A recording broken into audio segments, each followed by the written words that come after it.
जो हम सब मिलकर भी यहाँ नहीं देख पा रहे हो?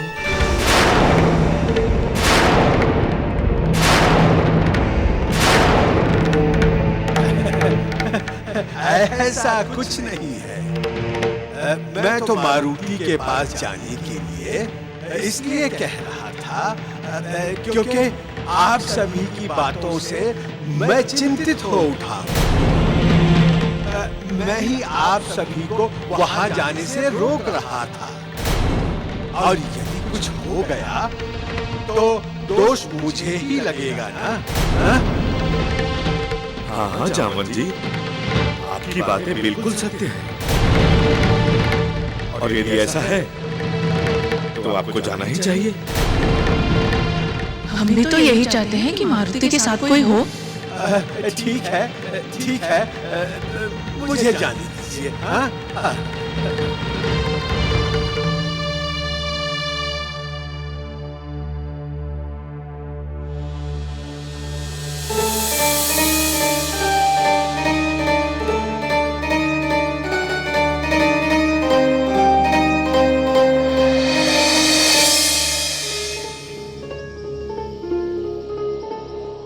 क्या करूं?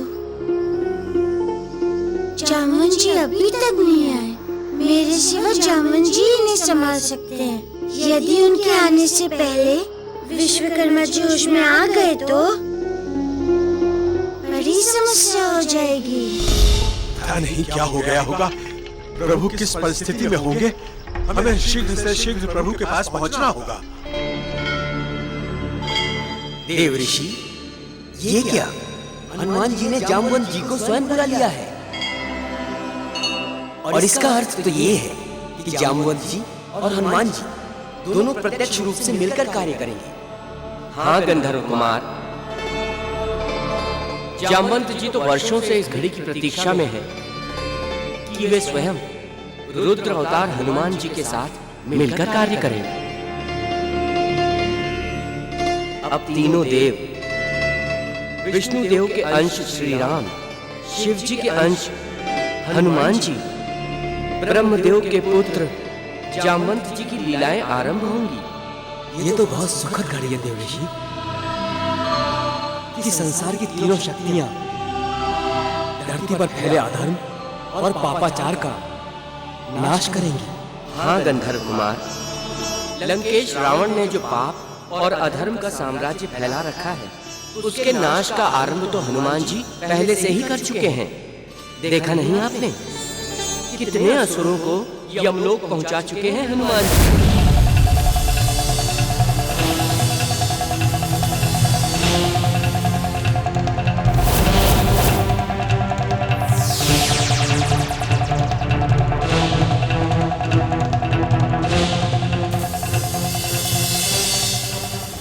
जामवंत जी ब्रह्मा जी के पुत्र हैं। अब वे भी प्रत्यक्ष रूप से हनुमान जी की हर लीला में सम्मिलित होंगे। आपका जीवन तो धन्य हो गया है जामवंत जी। नारायण नारायण।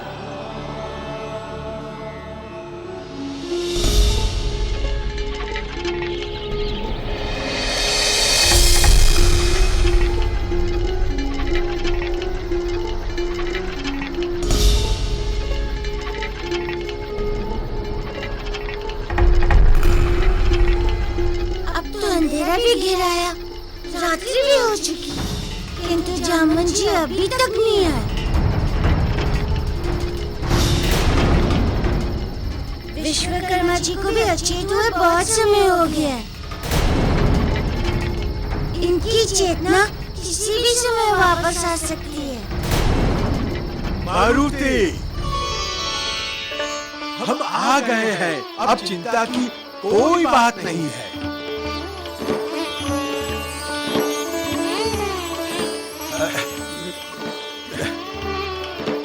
क्षमा कीजिएगा प्रभु, आप तो चिंता हरने वाले रुद्र अवतार हनुमान जी हैं। आपको तो कोई चिंता छू भी नहीं सकती है।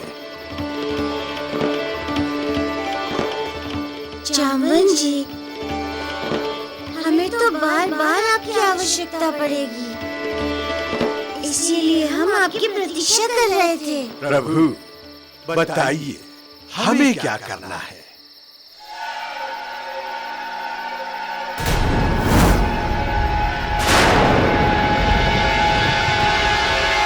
आप कह रहे थे ये विश्वकर्मा जी है। हाँ जामवन जी, इस शाप के कारण इनका ये हाल हुआ है।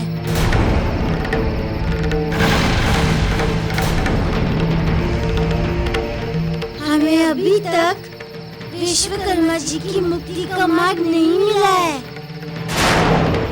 इनकी मुक्ति का मार्ग खोजने के लिए हमें स्वयं जाना है। किंतु समस्या ये है कि इनकी चेतना वापस आते ही ये उपद्रव मचाने लगते हैं।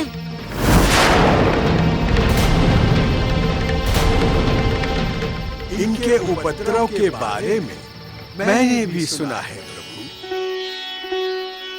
किंतु मेरे लिए क्या आदेश है? जामवन जी, जब तक हम वापस न आ जाएं, आप इनका ध्यान रखिएगा। चाहे ये जितना भी उपद्रव मचाए, किंतु इन्हें कहीं भी जाने मत दीजिएगा। आप सदा इनके साथ ही रहिए। जो आज्ञा प्रभु। किंतु आप इतनी रात में कहाँ जा रहे हैं? हम ऋषि मतंग के पास जा रहे हैं,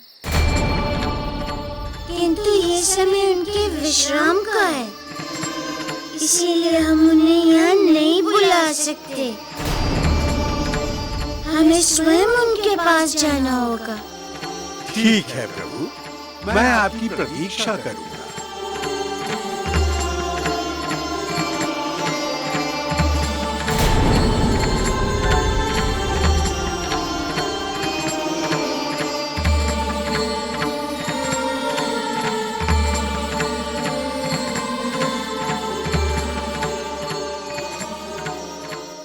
विश्वकर्मा जी, आपके दुख को देखकर मुझे बहुत दुख हो रहा है, किंतु आपके दुख को हरने के लिए स्वयं बजरंग बली आ गए हैं।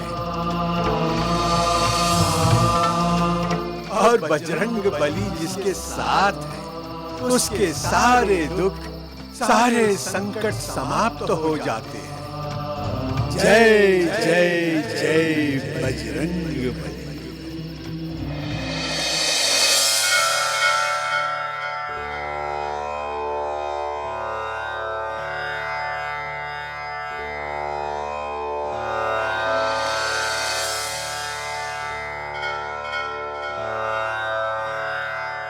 गुरु मतंग,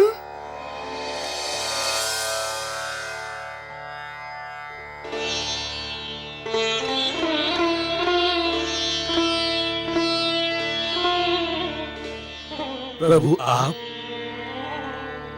आपने आने का कष्ट क्यों किया? मुझे बुला लिया होता।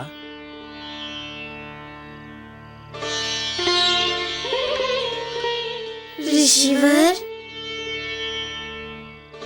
जैसे आपको मेरे कष्ट की चिंता है, ऐसे मुझे भी आपकी कष्ट की चिंता है।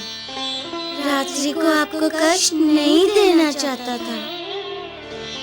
प्रभु, आइए, विराजिए।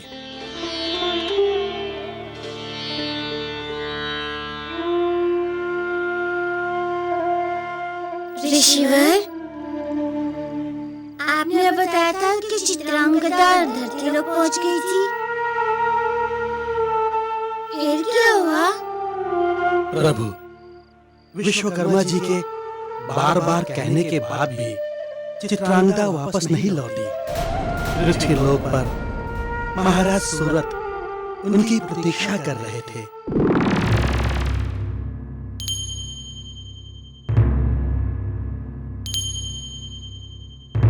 चित्रांगदा ने आ जाने का वचन दिया था, किंतु अभी तक नहीं आई। महाराज, चित्रांगदा, महाराज, चित्रांगदा।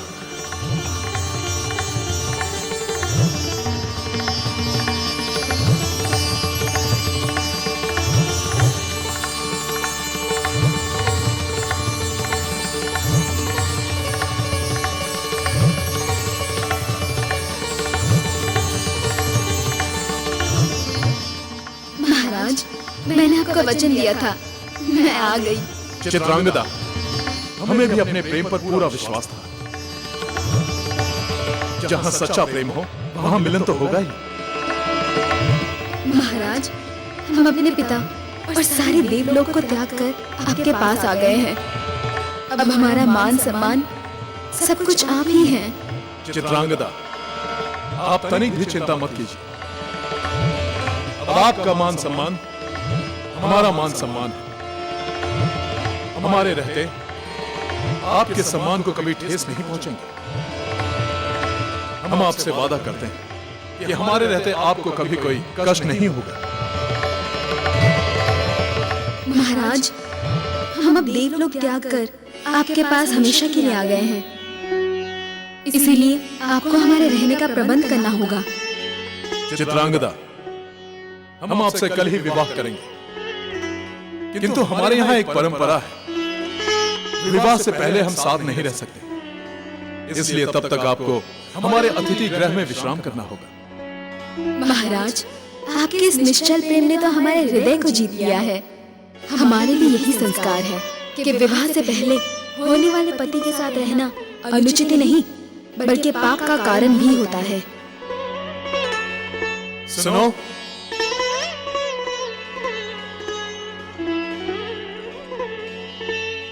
ये आपकी होने वाली महारानी है।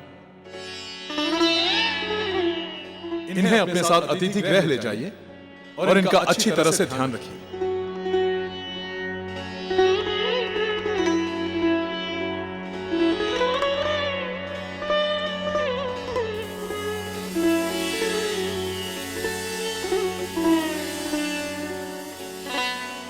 चित्रांगदा, ये तुमने अच्छा नहीं किया। मैं तुम दोनों का विवाह नहीं होने दूंगा। मेरे मना करने के बाद भी तुमने सूरत के साथ विवाह करने का निर्णय लेकर एक अधर्म किया है और मैं उसका तुम्हें दंड दूंगा। एक ऐसा दंड दूंगा कि पूरे स्वर्गलोक में कोई कन्या तो क्या, पूरे जगत की कन्याएं ऐसा करने का साहस नहीं करेंगी।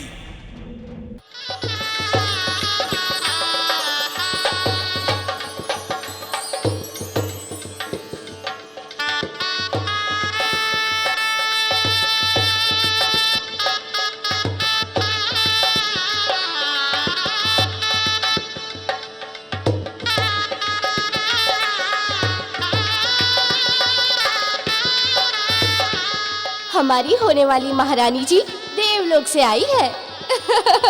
अभी तो अप्सराओं जैसी सुंदर है। कोई अप्सरा भी हमारी महारानी जैसी नहीं होगी, है ना महारानी जी?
महाराज मंडप में पहुंच चुके हैं।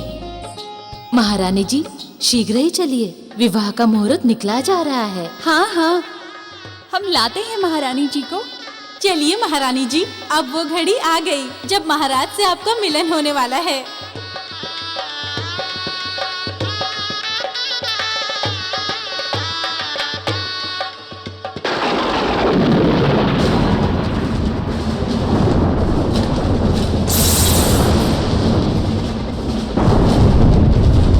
ये क्या हो रहा है?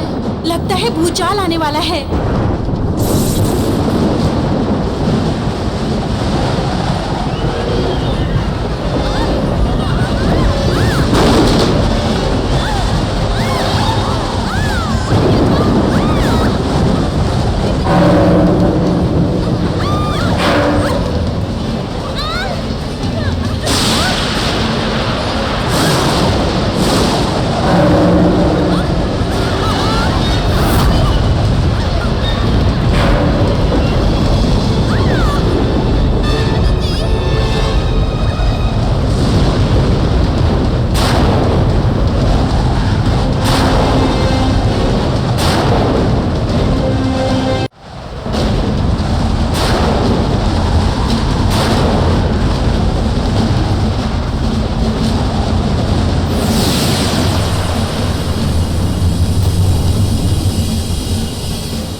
पिताजी आप? अच्छा हुआ जो आप आ गए पिताजी।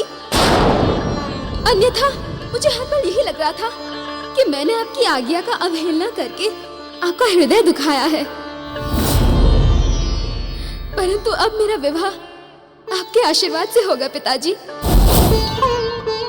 जिस पुत्री का कन्यादान उसके पिता के हाथों नहीं होता, उसका जीवन कभी भी सुखी नहीं रह पाता पिताजी। सुखी तो तुम अब भी नहीं रह पाओगी चित्रांगदा। मैं यहाँ तुम्हें वरदान या आशीर्वाद देने के लिए नहीं आया हूँ। मैं तुम्हें श्राप देने के लिए आया हूँ। मैं तुम्हें श्राप देने के लिए आया हूँ। मैं तुम्हें श्राप देने के लिए आया हूँ।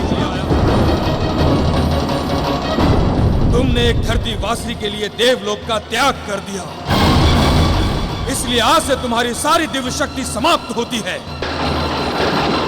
तुमने एक धरतीवासी के लिए देवलोक का त्याग कर दिया, इसलिए आज से तुम्हारी सारी दिव्य शक्ति समाप्त होती है। तुमने अपने पिता को दुख दिया है, इसलिए तुम्हारा विवाहित जीवन सुखी नहीं रहेगा। यदि तुमने सूरत के साथ विवाह किया तो विवाह मंडप में ही उसकी मृत्यु हो जाएगी। यदि तुमने सूरत के साथ विवाह किया तो विवाह मंडप में ही उसकी मृत्यु हो जाएगी। यदि तुमने सूरत के साथ विवाह किया तो विवाह मंडप में ही उसकी मृत्यु हो जाएगी। यह श्राप है एक दुखी पिता का, और इस श्राप से तुम्हारी मुक्ति कभी नहीं होगी चित्रांगदा, कभी नहीं।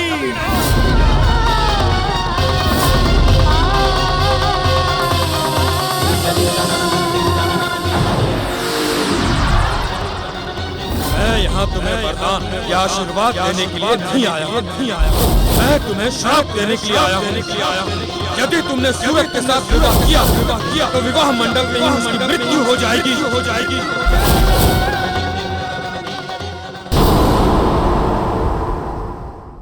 यहाँ तो ऐसा कुछ भी नहीं हुआ। किंतु वहाँ तो कुछ हुआ है महाराज। भूचाल के पश्चात एक विचित्र सा प्रकाश फैलने लगा था वहाँ पर। हम सब भयभीत हो चुके थे महाराज, हम सब भाग आए।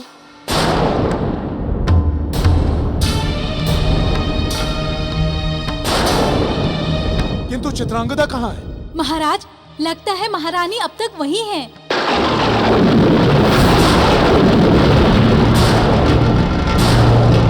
पता नहीं क्या हुआ होगा उसके साथ में। चित्रांगदा! मैं यहाँ तुम्हें वरदान या आशीर्वाद देने के लिए नहीं आया हूँ। मैं तुम्हें श्राप देने के लिए आया हूँ। यदि तुमने सूरत के साथ विवाह किया तो विवाह मंडप में ही उसकी मृत्यु हो जाएगी। यदि तुमने सूरत के साथ विवाह किया तो विवाह मंडप में ही उसकी मृत्यु हो जाएगी। चित्रांगदा!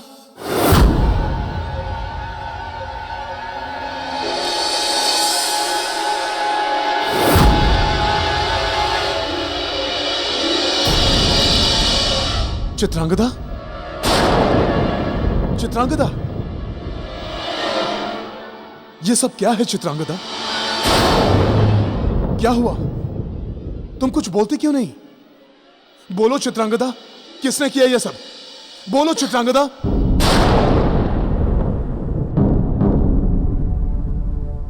महाराज, मैं आपसे विवाह नहीं कर सकती।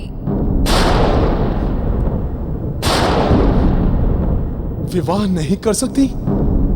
तुम ऐसा क्यों कह रही हो चित्रांगदा? अभी तो तुम विवाह की तैयारी कर रही थी, फिर एकाएक क्या हुआ जो तुम विवाह के लिए मना कर रही हो? महाराज, मेरे पिताजी विश्वकर्मा देव यहाँ आए थे। मैं यहाँ तुम्हें वरदान या आशीर्वाद देने के लिए नहीं आया हूँ, मैं तुम्हें श्राप देने के लिए आया हूँ। तुमने एक धरतीवासी के लिए देवलोक का त्याग कर दिया। यदि तुमने सूरज के साथ विवाह किया तो विवाह मंडप में ही उसकी मृत्यु हो जाएगी। यदि तुमने सूरज के साथ विवाह किया तो विवाह मंडप में ही उसकी मृत्यु हो जाएगी। यदि तुमने सूरज के साथ विवाह किया तो विवाह मंडप में ही उसकी मृत्यु हो जाएगी।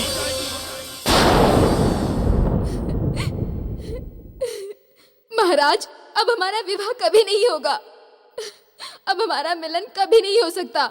नहीं चित्रांगदा, नहीं, ऐसा नहीं हो सकता। हमारा विवाह होगा, अवश्य होगा।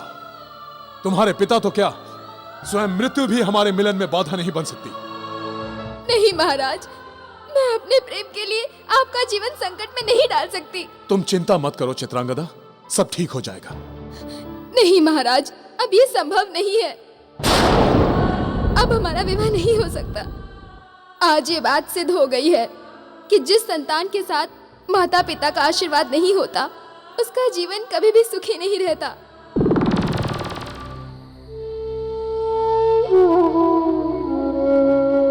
ऋषिवर, ये तो अन्याय है।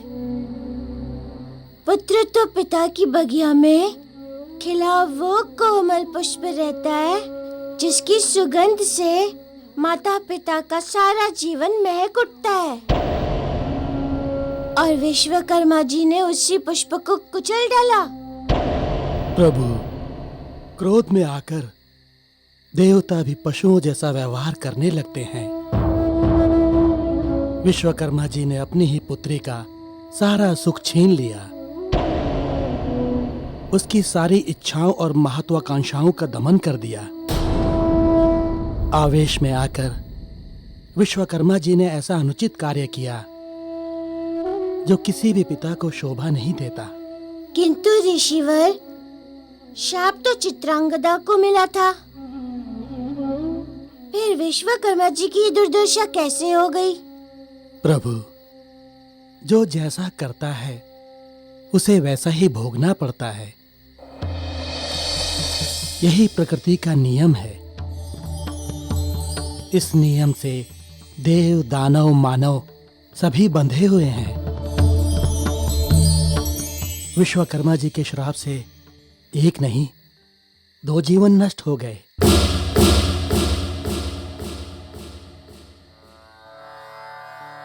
प्रणाम गुरुदेव। गुरुदेव, ब्रह्म मुहूर्त होने को है। आपका स्नान ध्यान और प्रातः वंदन का समय हो गया है। ठीक है देवव्रत, मैं आता हूं। प्रभु, यदि आपकी अनुमति हो तो मैं स्नान ध्यान कराऊं? अवश्य ऋषिवर, हम आपकी प्रतीक्षा कर लेंगे। लगता है विश्वकर्मा जी अपनी ही करनी का दंड भोग रहे हैं। पता नहीं इस समय जामवन जी और विश्वकर्मा जी कैसे होंगे।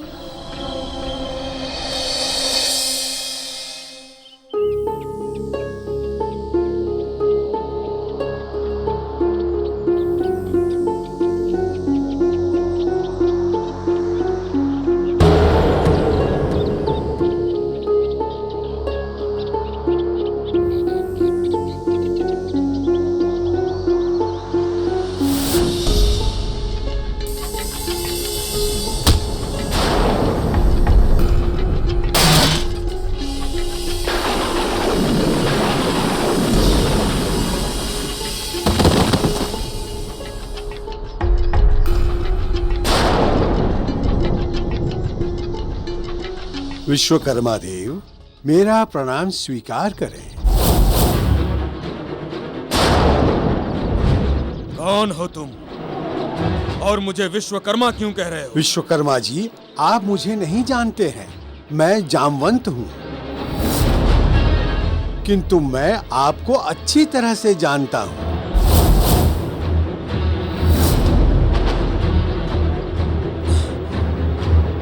मैं विश्वकर्मा नहीं हूँ। वो कहाँ है दुष्ट वानर बालक? वो यहीं कहीं हैं, बस आते ही होंगे।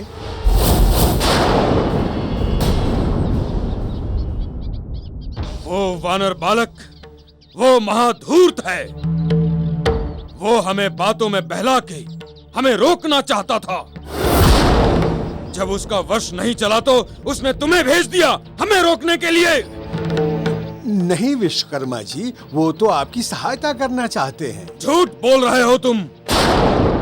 हट जाओ मेरे सामने से। नहीं विश्वकर्मा जी, मेरे रहते आप यहाँ से नहीं जा सकते हैं। तो फिर मैं तुम्हें मार के जाऊंगा। विश्वकर्मा जी, आप यदि मुझे मारना चाहते हैं तो मार लीजिए, किंतु यहाँ से मत जाइए। मैं कहता हूँ हट जाओ मेरे सामने से।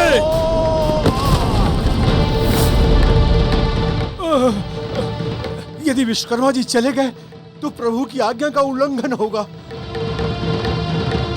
मुझे उन्हें रोकना ही होगा। हाँ। विश्वकर्मा जी,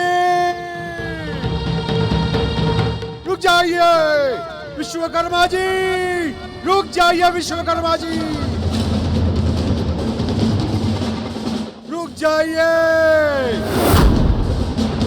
विश्वकर्मा जी, रुक जाइए। रुक जाइए विश्वकर्मा जी, रुक जाइए विश्वकर्मा जी, रुक जाइए विश्वकर्मा जी, रुक जाइए।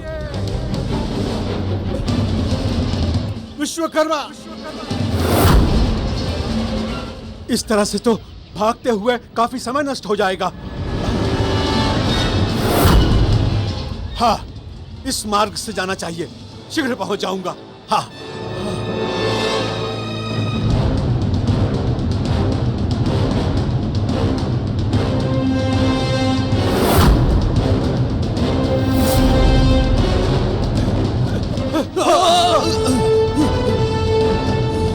मेरा पीछा छोड़ दो। नहीं विश्वकर्मा जी, आप यहाँ से कहीं नहीं जा सकते हैं। ये मेरे प्रभु का आदेश है।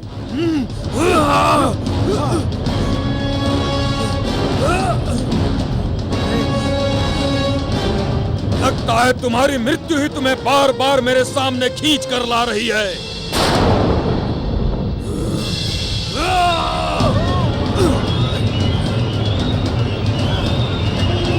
विश्वकर्मा जी को रोकने का बस एक ही तरीका है, इन्हें गदा युद्ध में उलझाए रखो। हाँ।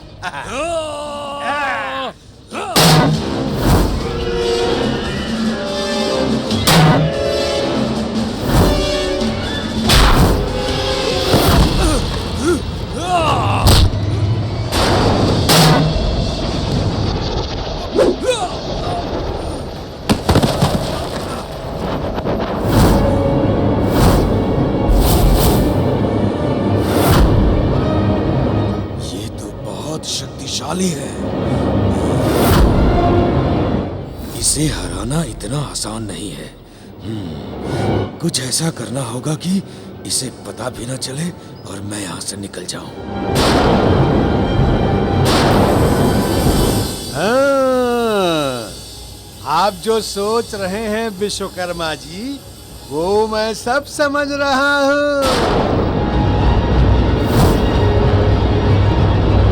किंतु आप कितनी भी कोशिश कर ले, मैं प्रभु के आने से पहले आपको जाने नहीं दूंगा।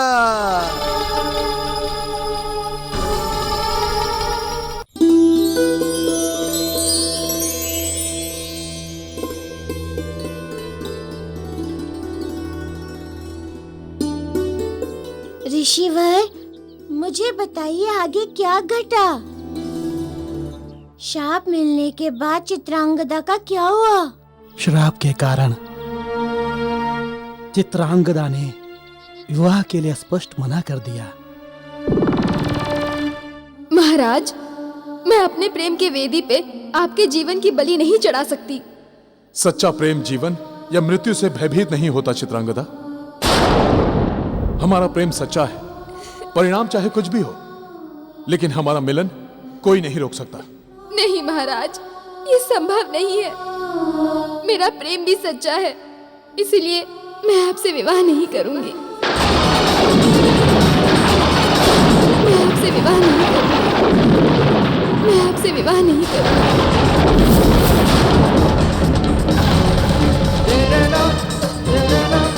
चित्रांगदा, रुक जाओ चित्रांगदा। नहीं महाराज, मैं रुक गई तो आप मुझसे विवाह किए बिना नहीं मानेंगे। मैं आपके प्राण संकट में नहीं डाल सकती। ऐसा मत कहो चित्रांगदा, रुक जाओ। आप वापस चले जाइए महाराज। तुम ऐसा नहीं कर सकती। आप वापस चले जाइए। रुक जाओ। आप वापस चले जाइए। चित्रांगदा, रुक जाओ चित्रांगदा। आप वापस चले जाइए। वापस चले जाइए। रुक जाओ चित्रांगदा, रुक जाओ।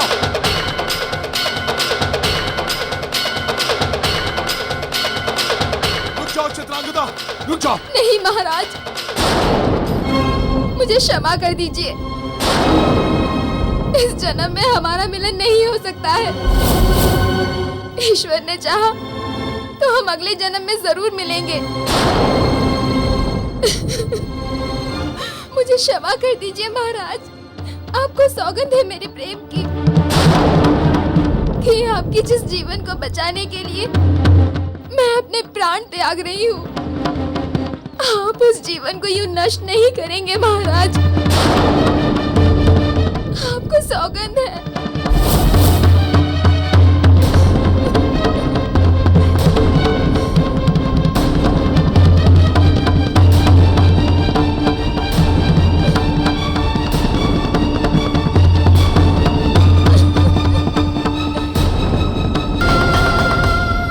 ये तुमने क्या किया?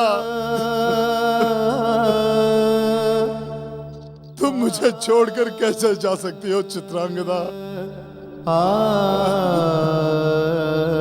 हे ईश्वर, क्या अपराध किया था मैंने? मेरी चित्रांगदा मेरे आंखों के सामने मुझे छोड़कर चली गई और मैं राजा होते हुए भी कुछ नहीं कर सका। धिक्कार है मुझ पर और मेरे राजा होने पर।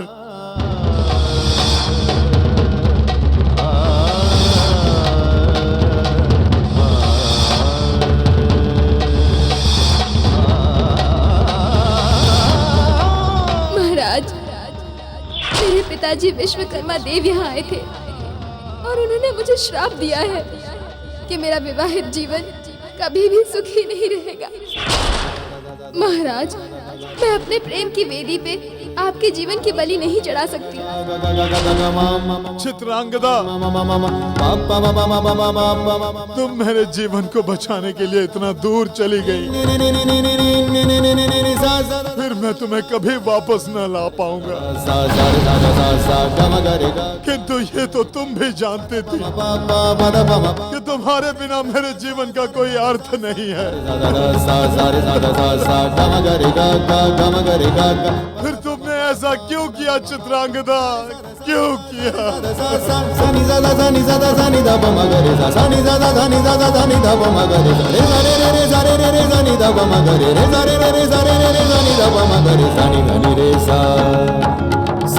तुम्हारे बिना मेरा जीवन अर्थहीन है चित्रांगदा। किंतु तुमने हमारे प्रेम के सौगंध की दीवार खड़ी कर दी सामने, अन्यथा हम अभी सिद्ध कर देते कि मृत्यु भी हमें अलग नहीं कर सकती।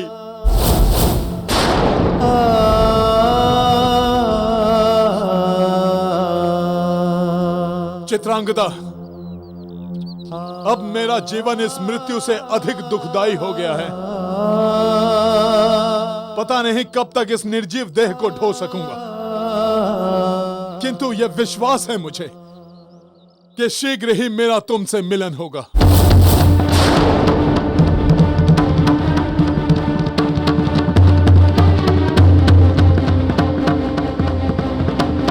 हे चित्रपुर की प्रजा, अब मेरी स्थिति ऐसी है कि ना तो मैं राजपाट संभाल पाऊंगा और ना आप सबकी सेवा कर पाऊंगा। मुझे क्षमा कर देना, मुझे क्षमा कर देना।